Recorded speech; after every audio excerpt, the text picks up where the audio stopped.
আজি পবিত্ৰ ভাদ মাহৰ প্ৰথমটো দিন আৰু প্ৰথমটো দিনত যেহেতু আমি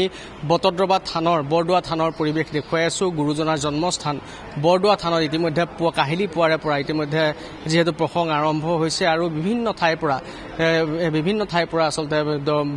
বৈষ্ণৱসকল ভকত বৈষ্ণৱসকল আহিছে আৰু গুৰুজনাৰ জন্মস্থানত কীৰ্তন ঘৰত আচলতে সেই বৰদোৱা থানত তেওঁলোকে সেৱা কৰিবৰ বাবে ইয়ালৈ আহিছে আৰু এই মুহূৰ্তত আমি দেখুৱাই আছোঁ বৰদোৱা থানৰ পৰিৱেশ আমি পুৱাৰ ভাগৰ নাম প্ৰসংগও দেখুৱাইছিলোঁ কিন্তু এই মুহূৰ্তত এটা স্কুলীয়া এটা শিক্ষাৰ্থীৰ দল তেওঁলোক আহিছে গহপুৰৰ পৰা আৰু এই কণ শিক্ষাৰ্থীৰ দলটো শিক্ষামূলক ভ্ৰমণৰ বাবে গুৰুজনাৰ জন্মস্থানলৈ লৈ আহিছে বহুতে হয়তো অসমীয়া এইসকল যি কণ ছাত্ৰ ছাত্ৰী আছে অসমীয়া সংস্কৃতি গুৰুজনাৰ কি অৱদান আছে সেইসমূহ আচলতে এইসকল ছাত্ৰ ছাত্ৰীৰ মনত প্ৰচাৰ কৰিব লাগিব আৰু তাৰ উদ্দেশ্যৰে আচলতে এই বিদ্যালয়খনৰ শিক্ষাগুৰুসকলে বৰদোৱা থানলৈ আহিছে যিহেতু আজি ভাদ মাহৰ প্ৰথমটো দিন ভ্ৰমণমূলক কাৰ্যসূচী থাকে বিদ্যালয়সমূহৰ আপোনালোকে ভ্ৰমণমূলক কাৰ্যসূচীৰ বাবে বৰদোৱা থান আজি পহিলা ভাদ মাহৰ দিনটোত বৰদোৱা থান বাছি লৈছে শিক্ষাৰ্থীসকলক গুৰুজনাৰ সৃষ্টিৰাজিৰ বিষয়ে জনাৰ সম্পূৰ্ণ দৰকাৰ আছে গতিকে আপোনালোকৰ এই প্ৰচেষ্টাক আমি শলাগ লৈছোঁ ইয়ালৈ অনাৰ বাবে কেনেকুৱা লাগিছে কি ক'ব কেনেদৰে পৰিকল্পনা নমস্কাৰ ভাল লাগিছে আমি গহপুৰ হাৱাজান অম্বিকাগিৰি ৰায়চৌধুৰী জাতীয় বিদ্যালয়ৰ পৰা আহিছোঁ এওঁলোক সকলো দশমমানৰ ছাত্ৰ ছাত্ৰী আৰু লগতে আমাৰ শিক্ষাগুৰুসকল আছে গতিকে আমি প্ৰায় প্ৰতি বছৰে আহোঁ বুলি ক'ব লাগিব আগতে যেনিবা ভাদ মাহ বুলি নহয় ছাত্ৰ ছাত্ৰী আনো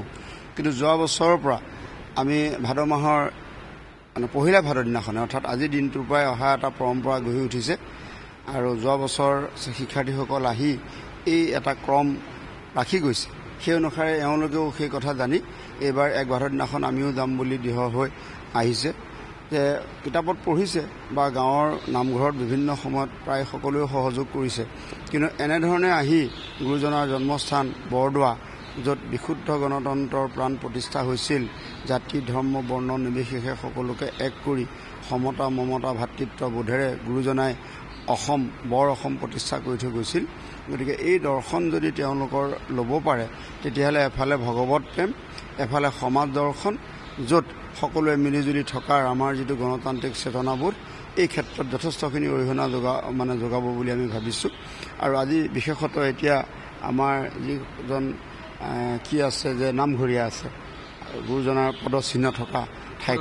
পদশিলা থকা ঠাইত তেখেতে যিখিনি কথা ক'লে সেই কথাখিনিৰে ছাত্ৰ ছাত্ৰীসকলে ইমান ধুনীয়াকৈ শুনিলে তাৰ পৰা আমি সকলোৱে উপকৃত হৈছোঁ বুলি ভাবিছোঁ আপোনালোকে এতিয়া আচলতে ধাৰাবাহিকভাৱে ইয়ালৈ এক ভাদৰ দিনাখন আমি আহিম বুলি ভাবিছোঁ আগতেও আহোঁ কৈছোঁৱেই যে যোৱা বছৰৰ পৰা এক ভাদৰ দিনটো আমি নিৰ্বাচিত কৰি লৈছোঁ থিৰাং কৰি লৈছোঁ ভাল লাগিছে সকলো আৰু ছাত্ৰ ছাত্ৰীও আছে মই কথা পাতিম বাইদেউ কি ক'ব আপোনালোকে ভাদৰ দিনটোত গুৰুজনাৰ যি জন্মস্থান সেই জন্মস্থানলৈ ছাত্ৰ ছাত্ৰীসকলক লৈ আহিছে গুৰুজনাৰ সৃষ্টিৰাজিৰ বিষয়ে জনাটো আচলতে অত্যন্ত গুৰুত্বপূৰ্ণ বহুতে হয়তো কোনো ঠাইত হয়তো নাজানেই কিন্তু আপোনালোকৰ এটা ব্যতিক্ৰমী পদক্ষেপ দেখা গৈছে কি ক'ব হয় যোৱা বছৰৰ পৰা ধাৰাবাহিকভাৱে আমাৰ দশমমানৰ ছাত্ৰ ছাত্ৰীসকলক এই থানলৈ অনাৰ বাবে আমি মনস্থ কৰিছোঁ আৰু অসমীয়া জাতিৰ প্ৰাণ প্ৰতিষ্ঠাতাৰ বিষয়ে জানিবলৈ হ'লে আমি নিজৰ জাতিটোৰ বিষয়ে জানিবলৈ হ'লে গুৰুজনাৰ বিষয়ে জানিবলৈ হ'লে ছাত্ৰ ছাত্ৰীসকলক এই সময়ৰ পৰাই আমি তেওঁলোকক এই অনুষ্ঠানসমূহলৈ আনিলেহে তেওঁলোকে কথাবোৰ ভালদৰে বুজিব জানিব পাৰিব শিকিব পাৰিব সেইবাবেহে আমি অনাৰ বাবে প্ৰস্তুতি চলাইছোঁ আৰু আগলৈও আমি এনেদৰে ইয়ালৈ অহাৰ বাবে মনস্থ কৰিছোঁ নিশ্চয় যিহেতু শিক্ষামূলক ভ্ৰমণ বুলি ক'লে কোনোবা পাহাৰীয়া ঠাই বা বিশেষ ঠাইলৈ যোৱা হয় আপোনালোকে বৰদোৱা থান বাছি লৈছে আৰু ইতিমধ্যে আপোনালোকৰ শিক্ষক এগৰাকীয়ে কৈছে যে প্ৰত্যেক বছৰে এতিয়া প্ৰথম ভাদৰ দিনটোত আপোনালোকে বৰদোৱা থানলৈ আহিব ছাত্ৰ ছাত্ৰীসকলেও যথেষ্ট গুৰুজনাৰ সৃষ্টিৰাজিৰ বিষয়ে যথেষ্টখিনি জানিব পাৰিব উপকৃত হ'ব আৰু দৰকাৰ আছে এইটো অসমীয়া সমাজখনত বৰ্তমান সমাজখনত খুবেই দৰকাৰ কি ক'ব কৃষ্ণ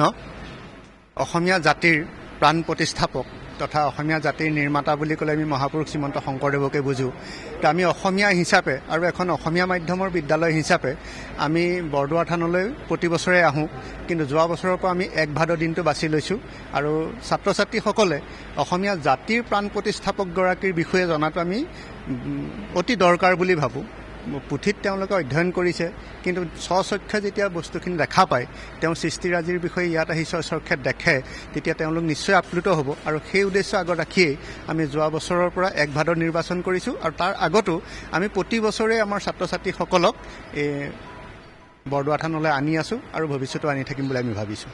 স্কুলৰ ফালৰ পৰা শিক্ষামূলক ভ্ৰমণ বুলি ক'লে কোনোবা পাহাৰীয়া ঠাই ফুৰিবলৈ যাবা বা তেনেধৰণৰ এটা চিন্তা চৰ্চা চলে, কিন্তু তাৰ পৰিৱৰ্তে তোমালোকক শিক্ষাগুৰুসকলে বৰদোৱা থানলৈ লৈ আহিছে, গুৰুজনাৰ য'ত জন্ম হৈছিল মহাপুৰুষ শ্ৰীমন্ত শংকৰদেৱে। নিশ্চয়কৈ ইয়াত আহি বহুত কথা শিকিব পাৰিছা, বহুত বস্তু দেখিলা। কি দেখিলা আৰু কি শিকিলা? শংকৰদেৱৰ ভৰি চাপ, আকৌ বৰদোৱা থানখন ইতিমধ্যে তোমালোকে চালো, মানে ইমানখিনি চোৱাগে হোৱা নাই আৰু বাকী আছে, কিন্তু যথেষ্ট মানে পাহাৰীয়া ঠাইত বা অন্যান্য ঠাইত ফুৰিবলৈ যোৱাতকৈ শিক্ষামূলক ভ্ৰমণ হিচাপে বৰদোৱা থানলৈ অহাটো তোমালোকে কেনেকুৱা লাগিছে? ভালে লাগিছে। কেনেকুৱা, কি ক'বা? নমস্কাৰ। আজি আমাৰ অম্বিকাগিৰি ৰায়চৌধুৰী জাতীয় বিদ্যালয়ৰ সমূহ 10ম শ্ৰেণীৰ ছাত্ৰ ছাত্ৰীসকলক আমাৰ ছাৰ বাইদেউসকলে এই মহাপুৰুষ শ্ৰীমন্ত শংকৰদেৱৰ পবিত্ৰ জন্মস্থানলৈ আমাক লৈ আহিছে, আৰু আমি এই পৰিৱেশটো দেখি এই থানখনলৈ আহি বহুতেই আনন্দিত অনুভৱ কৰিছোঁ। আৰু আমি বহুতো নজনা কথা শিকিব পাৰিছোঁ। নিজৰ চকুৰে সকলোবোৰ দেখি আমাৰ খুবেই ভাল লাগিছে। আমাক বহু কথা জনোৱা হৈছে এই থানখনৰ যোগেদি। সেয়াই বহুত বিষয়ে যথেষ্টখিনি ইয়াত আহি জানিব পাৰিছোঁ। নিশ্চয়, যিহেতু এখন ইতিমধ্যে গহপুৰৰ হাৱাজান জাতীয় বিদ্যালয়, এই সকল ছাত্ৰ ছাত্ৰী শিক্ষাগুৰুসকলে শিক্ষামূলক ভ্ৰমণৰ বাবে প্ৰত্যেক বছৰে তেওঁলোকে এনেদৰে এই যোৱা বৰ্ষৰ পৰা 1 ভাদৰ দিনটো 1 ভাদৰ দিনটো তেওঁলোকে বৰদোৱা থানলৈ, গুৰুজনাৰ জন্মস্থানলৈ আহিব বুলি তেওঁলোকে উল্লেখ কৰিছে। আৰু যিহেতু শিক্ষামূলক ভ্ৰমণ আৰু শিক্ষামূলক ভ্ৰমণ বুলি ক'লে হয়তো বহুতে ভাবে যে পাহাৰীয়া ঠাই ফুৰিবলৈ যাব, অন্যান্য যি সুন্দৰ ঠাই আছে সেই ঠাইলৈ ফুৰিবলৈ যাব। আৰু তাৰ পৰিৱৰ্তে এইখন বিদ্যালয়ৰ আচলতে যিসকল শিক্ষাগুৰু, সেই শিক্ষাগুৰুসকলে বাছি লৈছে গুৰুজনাৰ জন্মস্থান বটদ্ৰৱা, য'ত আচলতে গুৰুজনাৰ বিষয়ে তেওঁলোকে যথেষ্ট শিক্ষা লাভ কৰিব পাৰিব, গুৰুজনাৰ বিষয়ে জানিব পাৰিব, অসমীয়া জাতিৰ কিদৰে তেওঁ প্ৰতিষ্ঠা কৰিছিল, অসমীয়া জাতিক কিদৰে তেওঁ সেই সময়তে আচলতে কিদৰে তেওঁ এগৰাকী সুদক্ষ নাট্যকাৰ আছিল, গীতিকাৰ আছিল, তেওঁ কি ৰচনাৰাজিৰ বিষয়ে এইসকল ছাত্ৰ ছাত্ৰীয়ে জানিব পাৰিব। গতিকে এই হাৱাজান যি জাতীয় বিদ্যালয় আছে, তেখেতসকলৰ যি প্ৰচেষ্টা, তেখেতসকলৰ যি চিন্তাধাৰা, সেই চিন্তাধাৰাক আমিও আচলতে সমৰ্থন জনাইছোঁ, বা আমিও তেওঁলোকৰ এই যি এই কাৰ্যক আমি আচলতে সহযোগ জনাইছোঁ বা সহমত জনাইছোঁ। গতিকে এনেদৰে প্ৰত্যেক বছৰে তেওঁলোক ইয়ালৈ আহিব বুলি জনাইছে। গতিকে গুৰুজনাৰ সৃষ্টিৰাজিয়ে হওক বা গুৰুজনাৰ যি আদৰ্শ, সেই সকলোবোৰ এই প্ৰজন্মৰ পৰা সৰু ছাত্ৰ ছাত্ৰী ছাত্ৰকালৰ পৰা বা ছাত্ৰীকালৰ পৰা সৰুৰে পৰা আচলতে এখন বিদ্যালয়ে গুৰুজনাৰ বিষয়ে, অসমীয়া মাধ্যমৰ বিদ্যালয়ে তেওঁলোকে উল্লেখ কৰিছে যে গুৰুজনাৰ বিষয়ে তেওঁলোকে জ্ঞান লাভ কৰিবৰ বাবে এই ছাত্ৰ ছাত্ৰীসকলক প্ৰত্যেক বছৰে 1 ভাদৰ দিনটোত এনেদৰে বৰদোৱা থানলৈ অনাটো তেওঁলোকে এক প্ৰকাৰৰ আনিব বুলি ইতিমধ্যে জনাইছে। আৰু প্ৰত্যেক বছৰে তেওঁলোকে 10মান শ্ৰেণীৰ যিসকল ছাত্ৰ ছাত্ৰী আছে তেখেতসকলক শিক্ষামূলক ভ্ৰমণৰ বাবে বৰদোৱা থান পৰিদৰ্শন কৰাব আৰু বৰদোৱা থানৰ বিষয়ে জানিব পাৰিব বুলি ইতিমধ্যে উল্লেখ কৰিছে।